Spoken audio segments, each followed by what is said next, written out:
විශේෂ ප්‍රකාශය ගරු ජනාධිපතිතුමා.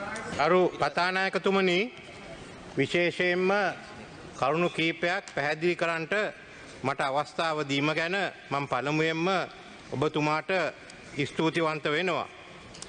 විශේෂයෙන්ම මේ කරුණු ගණනාවක් මතු කරලා තිබුණ මාධ්‍යයේත් වෙනස් ස්ථානවලත් මේ ආර්ථික ප්‍රශ්නයත් මූල්‍ය ප්‍රශ්නයත් IMF ගිවිසුම ගැන ඉතින් මම පළමුවෙන්ම ඒ ගැන ඒ කරුණු සඳහන් කළා ඒ කරුණු සියල්ලම ඒ අනුව විස්තර කරලා දෙන්න.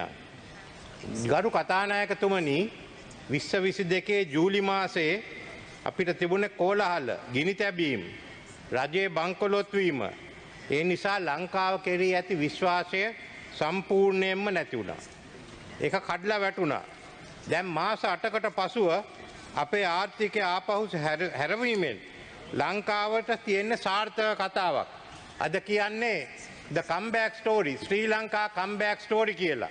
අහිමි වූ ශ්‍රී ලංකාව පුනරුදය මාවතට අවතීර්ණ වී යලි බිහි වෙමින් සිටී. දැන් ඒක ඉදිරියට ගෙනියන්න මේ මුළු රටේම සහයෝගය ලබා දෙන්න කියලා අපි මෙතන සඳහන් කරන්නට කැමතියි. ඒ කාලේ තත්ත්වය ගැන මම ආපහු කෙටියෙන් කියන්නම් හැම එක්කෙනාටම මතක් කරන්න විශේෂයෙන්ම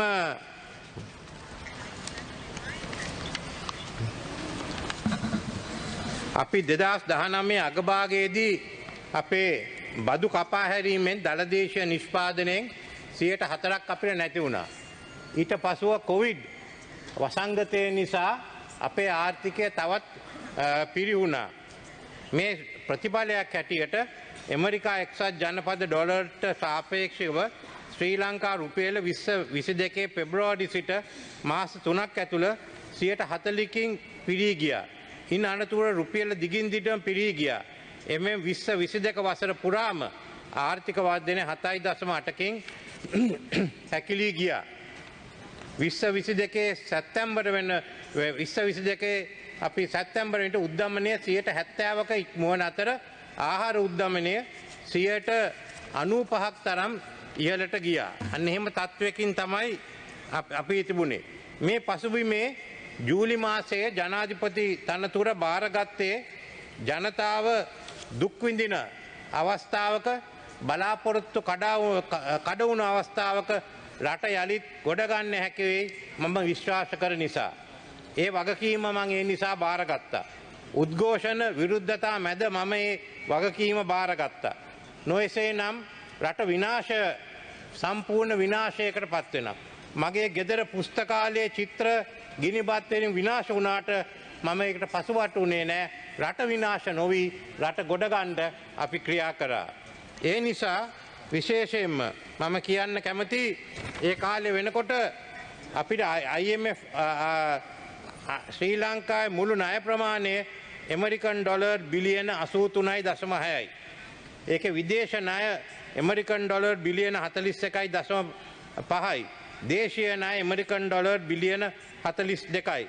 සම්පූර්ණයෙන් බිලියන 83.6යි. මේ වන විට අගවන්න පැවති සමස්ත ණයතොගයද දේශීය නිෂ්පාදනයෙන් ප්‍රතිශතයක් ලෙස 128කට පත් වෙලා තිබුණා. දෙපාර්ශ්වික පුද්ගලික ණය ආපහු නොගියව නිසා 2022 අප්‍රේල් සිට දෙසැම්බර් දක්වා නොගෙවූ හිඟ ණය ප්‍රමාණය ඇමරිකන් ඩොලර් බිලියන 2.7යි එස්ටිමේට් කර ඇත. විදේශ විනිමය හිඟ උග්‍ර අතට හැරීම නිසා 2022 මැද භාගය වන විට ශ්‍රී ලංකාවට විදේශ වලින් භාණ්ඩ හා සේවා ගැන්වීමට නොහැකි තත්ත්වයක් උද්ගත වුණා.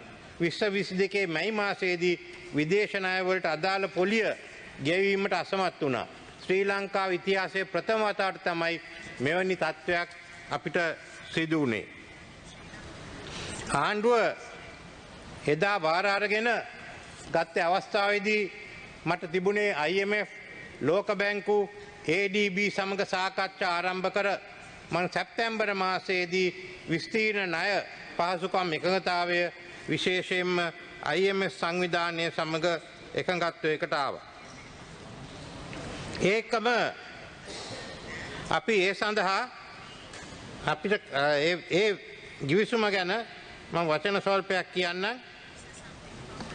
විශේෂයෙන්ම ඒ විස්තීර ණය පහසුකම්මට පහත සඳහන් ප්‍රධාන ප්‍රතිසංස්කරණ 6ක් ඇතුළත්.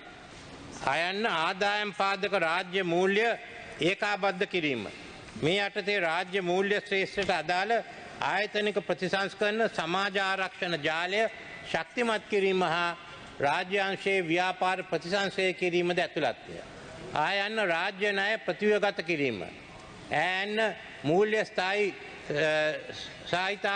ප්‍රතිස්ථාපනය කිරීමත් නම් මේ විදේශ විනිමය අනුපාත ක්‍රමයක් යටතේ විදේශ සංචති ගොඩනැගීම තහවුරු වන ආකාරයට බහුවිධ ක්‍රමෝපායන් ක්‍රියාත්මක කිරීම. ඈයන්න මූල්‍ය අංශයේ ස්ථායීතාවයේ තහවුරු වන ආකාරයට අදාළ ප්‍රතිපත්ති ප්‍රතිසංස්කරණ ක්‍රියාත්මක කිරීම. ඊයන්න දූෂණ තත්වයට පාලනය කිරීම සඳහා අවශ්‍ය ව්‍යුහාත්මක ප්‍රතිසංස්කරණ ක්‍රියාත්මක කිරීම. මම හිතන්නේ ඇමතුමා ඒ කෙටුම් පත දැන් අද නැතහෙට සභාගත කරයි. ඊයන්න ආර්ථික වර්ධනය ඉහළ නැංවීමට අවශ්‍ය ක්‍රියාමාර්ග ගැනීම. මෙන්න මේ අනුව තමයි අපි නද විදේශ ණය හිමියන්ගෙත් මූල්‍ය කරන සහතිකය ලබා ගත්තේ ෆයිනෑන්ෂල් ඉන්ෂුරන්සස්. මේ පියවර ගත්ත නිසා තමයි අපිට මූල්‍ය කරන සහතිකය ලැබුණේ. මූල්‍ය කරන සහතිකය නිසා තමයි විශේෂයෙන් මේක ලබා දුන්න පැරිස් ක්ලබ් හා ඉන්දියාව පොදුවේ ක්‍රියා කළ අපි එක ලබලා දුන්නා. ඉන්දියාව ඉස්සෙල්ලා මේ ප්‍රකාශ කරේ. ඒකට ස්තුති වෙනවා. චීනය වෙනම ක්‍රියා කරන්නට බලාපොරොත්තු වෙනවා. එහෙනම් එක අතකින් පැරිස් ක්ලබ් එක සහ ඉන්දියාව සමග අපි සාකච්ඡා කරනවා. අනික් අතින් චීනය සමග සාකච්ඡා කරනවා. මේ සාකච්ඡා වලින් පස්සේ පුද්ගලික නායකරුවන් එක්ක අපිට සාකච්ඡා කරන්න තියෙනවා.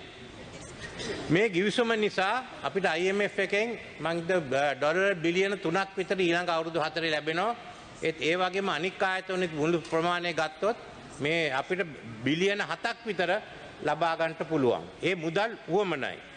ඒකම මේකේ ප්‍රතිඵල දැන්ටම පේනවා. විදේශ බැංකු මූල්‍ය ආයතන විශ්වාසය අපි ආපහු ලබාගෙන තියෙනවා. දැනටම ආර්ථික ස්ථාවරභාවය ඇති වීගෙන යනවා. සමාජ ආරක්ෂණයට වැඩි මුදලක් ලැබෙනවා. ආයෝජකයන් ලංකාව දිහා බලනවා. ඉතින් 16 වතාවක් IMF ගිවිසුම් වලට පැමිණලා අපි සම්පූර්ණයෙන් ක්‍රියා කරේ නැහැ. එනේ 17 වෙනි අවස්ථාවේදී ස්ථාවර කර පදනමක් එනකොට අපේ දීර්ඝකාලීන දුර්වලකම් නැති කළා අලුත් වැඩසටහනකට යන්න තියෙනවා. මේකට කරුණු කීපයක් තියෙනවා. එකක් තමයි ණය පිළිබඳ ණය ප්‍රතිව්‍යුහගත කිරීම පිළිබඳ අපිට තියෙන සාකච්ඡා. ඒක අපේ දෝපාර්ශ්වික රටවල් එක්කත් ඒ වගේම පුද්ගලික ණයකරුවන් සමග සාකච්ඡා කරනවා. අපිට උවමනයි මේ ණය ප්‍රතිව්‍යුහගත කරන්න. If we don't restructure the debt, we won't have the liquidity, either in dollars or in rupees for the government to go ahead. එහෙනම් මේවැ තත්ත්වක තියයි බලන්න මේ නිසා ආපහු රජයට උවමන ඒ සේවයන් සඳහා මුදල් ලබා ගන්න. ඒ නිසා පළමුවෙන්ම අපිට තියෙන්නේ විදේශ ණයකරුවන් සමග සාකච්ඡා කරන්න. විදේශ ණයකරුවන් එක්ක දැන් සාකච්ඡා ආරම්භ කරන්න බලාපොරොත්තු වෙන්නේ. ඒ වගේ මේ අවස්ථාවේදී එයා කියලා තියෙන්නේ අපිට දේශීය ණය ප්‍රතිව්‍යුහගත කිරීම පිළිබඳත් ඒ ගැන සාකච්ඡා කරන්න කියලා. දැන්ට අන්තිම තීරණ අරගෙන නැහැ. ඒකයි අපේ රාජ්‍ය ඇමතුමත් මහ බැංකුවේ අධිපතිතුමත් කිව්වේ දැන්ට අපි තීරණ අරගෙන නැහැ. ඒත් මේ ගැන සාකච්ඡා කරනකොට අපි තීරණ ගන්න ඕනේ. අපි කොන්දේසි දාලා සාකච්ඡාවට යන්න බෑ. එහෙනම් ඒ අය කොන්දේසි දාලා අපි එක්ක සාකච්ඡාවට. ඊට වඩා අපිට වාසි මේ කොන්දේසි නැතුව සාකච්ඡා වලට යන්න. ඒ නිසා විශේෂයෙන්ම මේක කරද්දී අපිට තියෙනවා හැම අංශයක් දිහාම බලන්න. ඒත් කාටවත් හානියක් වෙන්නේ නැහැ. කාටවත් මෙතනින් හානියක් වෙන්නේ නැහැ. සමහර බැංකු කියනවා මේකට මූණ දෙන්න බෑ කියලා. මම කියන්නේ එහෙනම් Taman බාර අරගෙන මේ ආර්ථිකය ගෙනියන්න කියලා. එක එක අය තුවක්කුවක් දාලා ඔලුවට කියන්න බෑ මේක කරොත් මේක කඩායට එනවා. විශේෂයෙන්ම කොටස් වෙළඳ පොලේ කියනවා කොටස් වෙළඳ පොල කඩාවැටෙනවා කියලා. කඩාවැටුනොත් මම ඒක වහන්න. එච්චරයි තියෙන්නේ. මේකට ඇවිල්ලා දැන් කියන්න බෑ මේක හැදලා එනකොට මේ කොන්දේසි ඒ කොන්දේසි ඒව බෑ. අපි මෙතන තීරණය කළා පාර්ලිමේන්තුවට තීරණය කළා අපි කියන්නම් මොකද්ද කරන්න ඕන කියලා. මේකේ තිබෙනවා මේ ප්‍රශ්නයක් මම දැක්ක අද අහලා තියෙනවා අර්ථසාහිත්‍ය අරමුදල ගැන. මම කියන්න කැමතියි සමාජිකයන්ට අපි හානියක් කරන්න ඉඩ දෙන්නේ නැහැනේ. අපිනේ ආරම්භ කරේ. ඉතින් මේ පිළිබඳව ඊවඟට දරුයතාවයෙන් පෙළෙනු අයට දැම්මම අපි වැඩ කටයුතු කරගෙන යනවා. ලෝක බැංකුව දැන් මුදල් දීලා තියෙනවා. ලෝක බැංකුව කියන්නේ විශේෂයෙන්ම මේ අය ගැන බලන්න ඕනේ. දිය යුත්තන්ට දෙන්න. ඒත් සුදුසුකම් නැති අය ඉවත් කරන්න. අන්න ඒක අපි කරන්න ඕන. අපි හැම එක්කෙනා මේක පිළිගන්න. අපි අලුත් ආරක්ෂක ජාලාවක් අපි ඇති කරන්න ඕන. ඒකයි අපි බලාගෙන කරන්න ඉන්නේ. විශේෂයෙන්ම අපිට උවමනායි මේ අවස්ථාවේදී මූල්‍ය ස්ථාවර භාවයක් ඇති කරන්න. ඒ වගේම අඩු ආදායම් ලාභීන් ආරක්ෂා කරන්න. Protect the vulnerable and have financial stability. ඒ නිසා අපි දැන් මේ සාකච්ඡා පටන් ගන්න තියෙන්නේ. ඒ පටන් ගන්නේ අර පැරිස් ක්ලබ් ඉන්දියාව එක්ක ඒකාබද්ධව සාකච්ඡාව එක වේදිකාවක කියන්නේ වන් ප්ලැට්ෆෝම් චීන එක්ක වෙනම කරන්ට යන්නේ. ඒ පිළිබඳව ගත යුතු පියවරත් මම මෙතන කියන්න කැමතියි. මොකද මේ ගැන හංගන්න උවමනා නැහැ. අපිට පියවර ගණනාවක් අරගන්න තිබෙනවා. Let me read it out in English.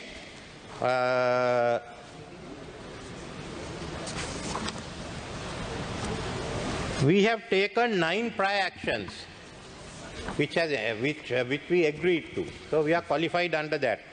These are fiscal consolidation, cabinet approval of revenue measures to support fiscal consolidation during 2023 in line with the program parameters.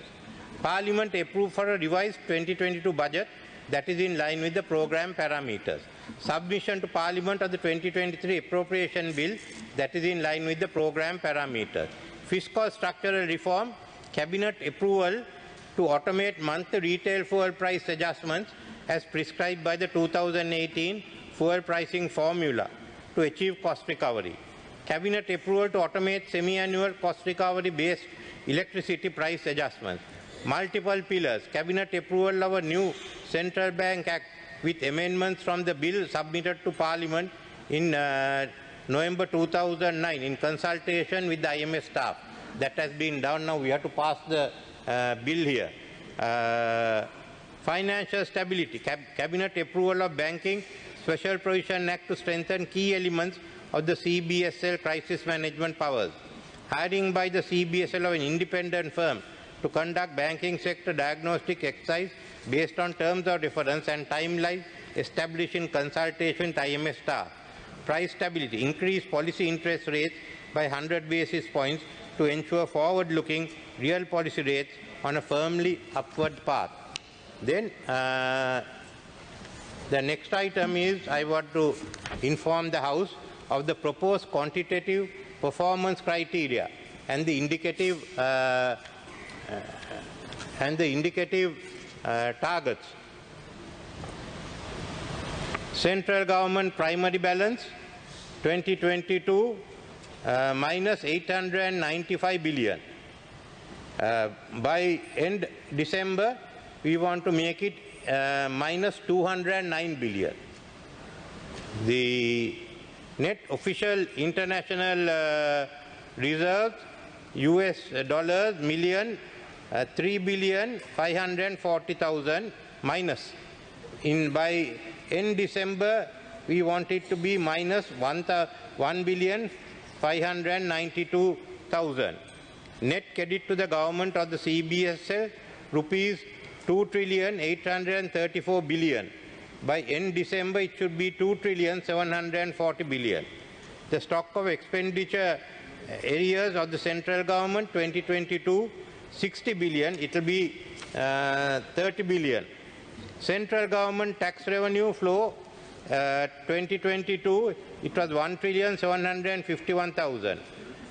End March was 650 billion, but I must say we have fallen short in some areas like customs because actually the imports have been reduced. But on the other hand, in some of the tax areas, direct taxation, we have increased it. The tax revenue, finally, the target for the end of the year is 2.9 billion. Social spending by central government, 142 billion 2022, 187 billion by end of 2023. The Treasury guarantee ceilings was 1.159 trillion last year. It will go up to 1 trillion 700 billion.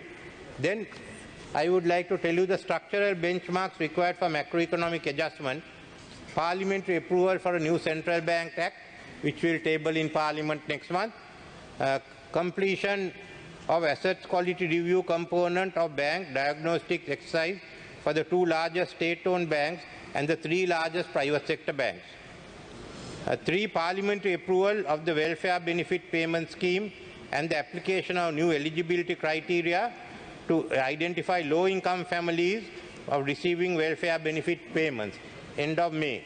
Cabinet approval of a comprehensive strategy to restructure the balance sheet of CEB, CPC, Sri Lankan Airlines and the RDA in June. Cabinet approval for the full revision of the Banking Act in June. Enact new anti-competition legislation to harmonize it with United Nations Convention Against Corruption, pending comprehensive asset recovery provision. It's a new anti-corruption legislation in June. Cabinet approval of revenue measures to support fiscal consolidation during 2024 in July. Development by the CBSL of roadmap for addressing banking system capital and foreign exchange liquidity shortfalls and intervening in banks assessed to be non-viable in July. Completion of rollout of ITMIS, expanding its coverage to all 220 hens in September. Publication of report of an IMF-led governance diagnostic technical assistance mission to assess Sri Lanka's anti-corruption framework in September. Submission to Parliament for the first reading of the 2024 appropriation bill in October.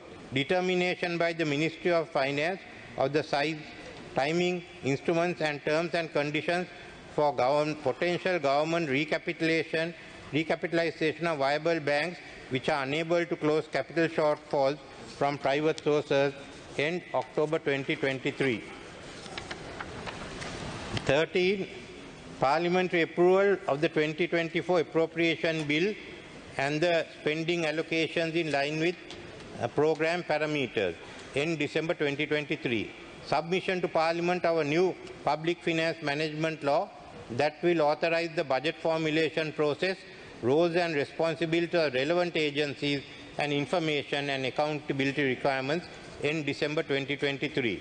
Improve the bulk supply transaction account to accurately measure the electricity subsidy and start using it to determine the cost recovery based electricity tariff and government transfer requirements in December 2024. Parliament approval of full revision of the Banking Act in December 2023. Set retail fuel prices to their cost recovery levels with monthly formula-based adjustments and compensate CPC for providing any fuel subsidies with on-budget transfers, continuous. Adjust the end-use electric traffic tariff schedule to its cost recovery with semi-annual formula-based adjustments on a forward-looking basis in January and July each year. Again, it is put down as continuous.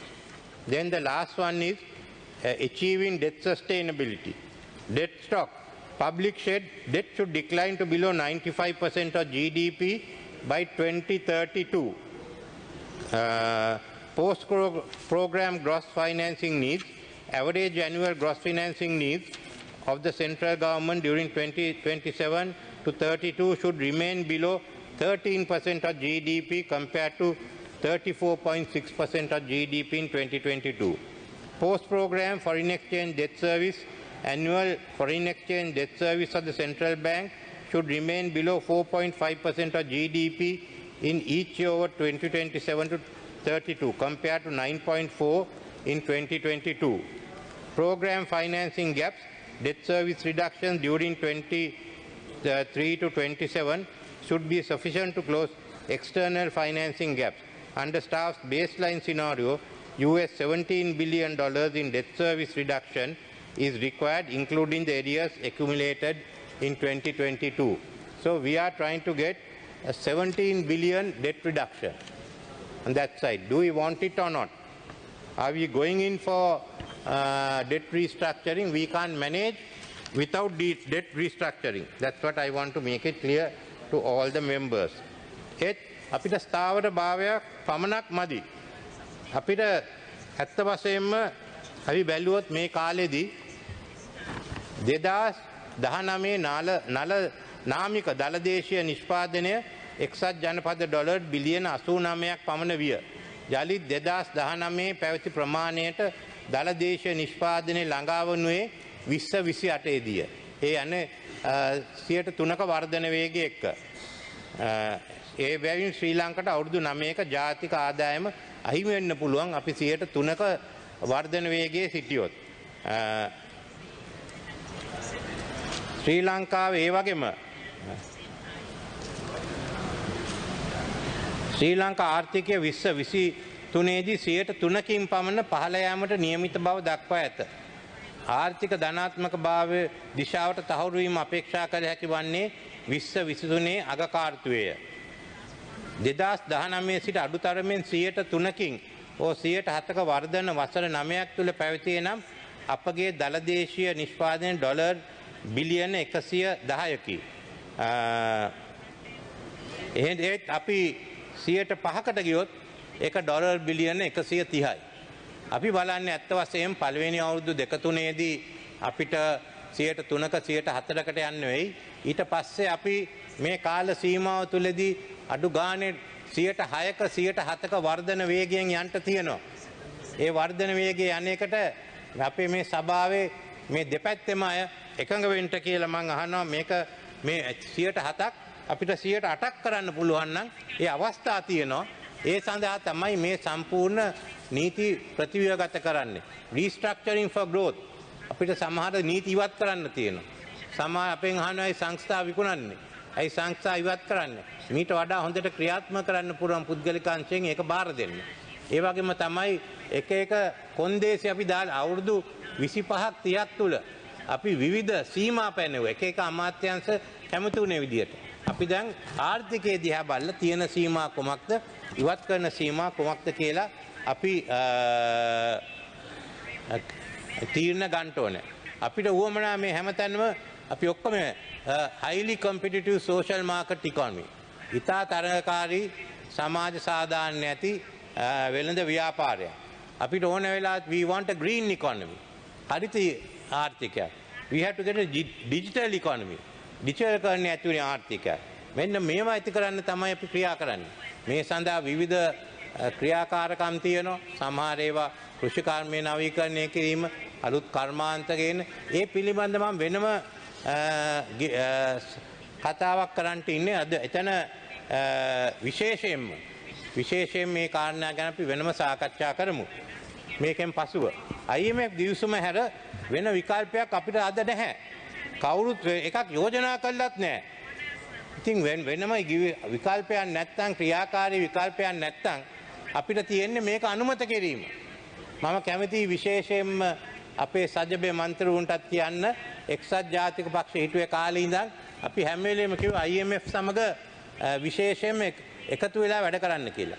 දැන් වැඩසටහනක් ඇවිල්ලා තියෙනවා. දෙපැත්තම ඒක පිළිගන්න ලෑස්ති තත්ත්වයක තියෙන්නේ. අයින අපි ඔක්කොම එකතු වෙලා මේක සම්මත කරමු කියලා මම කියන්න කැමතියි. ඒ එක්කම මේකේ අඩුපාඩුකම් තියෙන ඒවා මේ මාස 6න් 6ට IMF කණ්ඩායම වෙන නිසා අපිට සාකච්ඡා කරන්න පුළුවන්. සමහර වෘත්තීය සමිතියම තමන්ගේ බදු ගැන ප්‍රශ්න ඇති කරලා තියෙනවා. ඒක ඔක්කොම මේ සාකච්ඡා කරලා මාස 6න් 6ට අපි ඒක විසඳන්න යමු. ඊට පසුව අපි ඔක්කොම එකතු වෙලා එක ජාතික ප්‍රතිපත්ති රාමුවක් හදමු. 2048 වෙනකම් මේ රටේ තියෙන ජාතික ප්‍රතිපත්ති රාමුව කුමක්ද? ඒ වගේම අපි ආණ්ඩුවෙන් ඉදිරිපත් කරන කෙටුම්පතක් විශේෂයෙන්ම පළවෙනි අවුරුදු 5 ප්‍රතිපත්තිය වැඩසටහන. අපි ඒක සාකච්ඡා කරමු. ජාතික සභාවක් තියෙනවා. මේවා තියෙනවා විශේෂයෙන්ම වෙනත් සභාවල්, කාරක සභාවල්, පාර්ලිමේන්තුවේ. එනම් මුළු පාර්ලිමේන්තුවම ආණ්ඩුවක් බවට පත් වෙමු. මේ වැඩ කටයුත්ත කරන්න. මේ සඳහා අපි එකතු වෙමු. අනෙක් ප්‍රශ්න ගැන විවිධ මත තියෙන්න පුළුවන්. ඒත් මේකට මම කියන්නේ අපි හැම එක්කෙනාටම අපි හැම එකම එකතු වෙලා ඒ සහයෝගය දෙන්න කියලා. අපිට තියෙන්නේ දැන් 2048ට වෙනුවෙන් රට හදන්ට. අපි මේක නැකැරුවොත් අපි තරුණයන්ව පාවල දෙනවා. එයාගේ අනාගතය නැති කරනවා. අන්න ඒ අය දිහා බලන්න. ඒ ගැන හිතන්න. අපේ බලේ කේන්ද්‍රය ගැන විතරක් හිතන්න එපා. බලේ මාරු කරන විතර අපි කාටවත් ඉන්න බැරි වෙනවා තව අවුරුදු දෙක තුනකින් මේ වැඩ කටයුත්ත කරන්නේ නැත්තම්. ඒ නිසා අපි සියලු දෙනාම එකතු වෙන්න මේක අනුමත කරන්න. ඊට පස්සේ අපි එකට එකතු වෙලා අවුරුදු 2048 වෙනකන් තියෙන ප්‍රතිපත්ති මාලාව සකස් කළා. ඒ වගේම පළවෙනි අවුරුදු පහේ ඒ වැඩසටහනත් ක්‍රියාත්මක කරන්නට කියලා ඉල්ලමින් මගේ වචන ස්වල්පය මම අවසන් කරනවා. 27 2 යටතේ ප්‍රශ්නේ සජිත් ප්‍රේමදාස මැතිතුමා.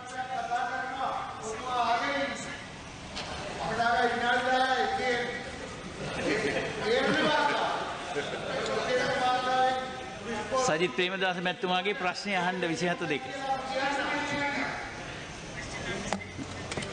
සර්ජාන්තුමනි මම දැනගන්න කැමතියි දැන් මා මේ ඉපත් කරපු මේ ජාත්‍යන්තර මූල්‍යාරම්භකලේ නියෝජනය චම්පිකරණවක මැතිතුමා. නීතියක් බවට පත් කරනවා නම් ව්‍යවස්ථාවේ 157 වෙනි වගන්තියේ තියෙනවා රාජ්‍යයන් අතර ඇති කරගන්නා ගිවිසුම් පිළිබඳව වගන්තියක්. ඉතින් එම වගන්තිය යටතේද මේක අපි ඉදිරිපත් කරන්නේ. එතකොට ඒක නීතියක් බවට පත් වෙනවා. එහෙම නැත්නම් අපි නිකම්ම මේක අනුමත කරනවා. මේක නිකම්ම අනුමත කළොත් අපිට සිද්ධ වෙනවා විටින් විට ඔබතුමාලට මේ අනපනත් මීට අනුරූපී අනුපනත් ගෙනෙන. ඒ නිසා මම දැනගන්න කැමතියි 157 යටතේද මේක ගේන්නේ නීතියක් හැටියට. එහෙම නැත්නම් මේක නිකන් අනුමත කරගන්නද යන්නේ කියලා. ඇත්ත වශයෙන්ම මේක අනුමත කරායින් පස්සේ ඒ ක්‍රියාත්මක කරන්න ඕනේ ප්‍රධාන නීති දෙක තුනක් ඉදිරිපත් කරනවා. මේ ගිවිසුම තියෙන්නේ වෙනත් රටවල් එක්ක නෙමෙයි. අපිට තියෙන IMF සංවිධානය එක්ක. නමුත් ඒක ක්‍රියාත්මක කරන අපි ගිවිසුමක් හරි ක්‍රියාත්මක කරොත් නීති ගේන්න ඕනේ. ඒ නිසා අපි සාකච්ඡා කළා නීති ගේනවා. මේකෙන් දෙකක් තියෙන්නේ I want to tell you in English the public finance law which will include a lot of these details. So the public finance committee can monitor it, and a revenue authority law on all revenue collections with the ways and means committee has to monitor and report back. Just one or two of the incidents. But මේ නීති ක්‍රියාත්මක කරන්න ඉස්සෙල්ලා විපක්ෂ එක්කත් කතා කරලා අපි කෙටුම්පත් ඇති කරනවා. මම කියලා තියෙන දැන්ටම භාණ්ඩාගාරයට ඒ ගැන වැඩ කටයුතු ආරම්භ කරන්න කියලා අපේ රාජ්‍ය ඇමතිවරු දෙන්නත් ඒකට සම්බන්ධ වෙනවා. විපක්ෂ නායකතුමා. ගරු කතානායකතුමනි, ජනාධිපතිතුමා ඉදිරිපත් කරපු කරුණු කාරණා පිළිබඳව අපේ අවධානය අපි යොමු කරනවා. විශේෂයෙන්ම එතුමා ඉදිරිපත් කරපු ඒ යෝජනා පිළිබඳව අපේ අද දවසේ සිට දින 3ක් අපි බලාපොරොත්තු වෙනවා ප්‍රගතිශීලී ආකාරයෙන් ඒ විවාදයට සහභාගී වෙන්න. අපි පිළිගන්නවා බංකොලොත් රටක අපි හැමෝටම වගකීමක් තියෙනවා බංකොලොත් භාවයෙන් ගොඩේම සඳහා යම්කිසි නැවුම් ආකාරයට අලුත් විදිහට හිතලා කටයුතු කරන්න. අපි ඒක කරන්නට සූදානම්.